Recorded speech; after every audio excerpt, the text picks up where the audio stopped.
Hi everyone, I'm Dr. Ahmed Sen Pathan, Consultant General and Laparoscopic Surgeon. You are watching my YouTube channel Surgery Talks. Here I am telling you about the diseases related to general surgery and their management. Now I am telling you about the hemorrhoids or piles. In common language, hemorrhoids are called as the piles. These are actually the dilatation of the anal cushions or the veins or the vessels which are present in the anal canal. These get dilated due to the chronic constipation and some other chronic diseases as well. The most common cause is the chronic constipation and applying force during the defecation. Hemorrhoids has 4 degrees. In first degree, they got bleed. In second degree, something coming out from the anal canal. In third degree, something coming out of the anal canal and they goes back spontaneously. In fourth degree, they spontaneously not going back and they continuously, we call it as the prolapse hemorrhoids. How do you diagnose if any of the symptoms present in yourself? First of all, you have to look for the bleeding. If it is continuously and you feel that something coming out from the anal canal, you have to visit your general practitioner or a colorectal surgeon who examine yourself and then get the final diagnosis. Either do you have a hemorrhoids or piles, or you have any other chronic disease or any other diseases. This has to be clearly diagnosed.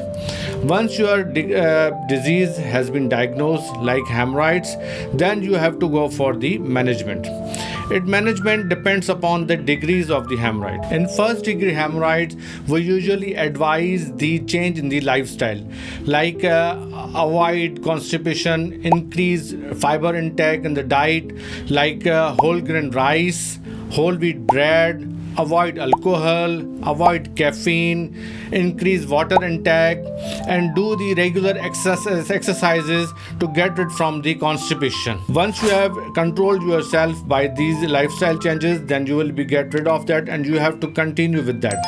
But it will not be controlled with the lifestyle changes. Along with that, you have to add some laxatives or stool softeners.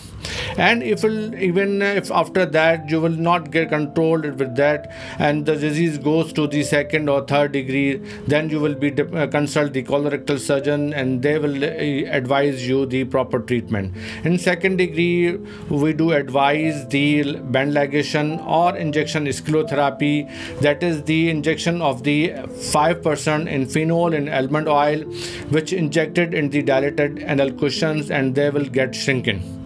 If the patient is suffering from third degree or fourth degree, then the definitive treatment is the surgery. Surgery includes the open hemorrhoidectomy or nowadays the newer technology, that is the laser hemorrhoidectomy. The laser hemorrhoidectomy has advantage over the open hemorrhoidectomy because in open hemorrhoidectomy is an open wound and patient will get prolonged pain continuously until the wound gets healed. And daily patient has to take the sitz bath in warm water and use the local applicants to get rid of pain and apply the topical antibiotics. And while in the laser surgery, there is no wound, there is no any scar, and the daycare procedure, patient operated on the day and then patient can be discharged on the same day and go back to their routine work. Surgery doesn't mean that you completely get rid of this disease. To prevent the disease to recur again, you have to control the factors which are contributing for that the hemorrhoids or piles. Like main thing is the chronic constipation. You have to control the constipation so that disease cannot recur again. So you have this lifestyle changes you made. You have to continue the same. You have to take the more vegetables, increase water intake, do the regular exercises, increase high fiber diet in your diet so that the disease will not recur again. So don't focus on the surgery, you focus on your lifestyle to prevent the disease again and again. Thank you very much for watching my YouTube channel Surgery Talks, and I will see you again with another topic. Do subscribe my YouTube channel Surgery Talks.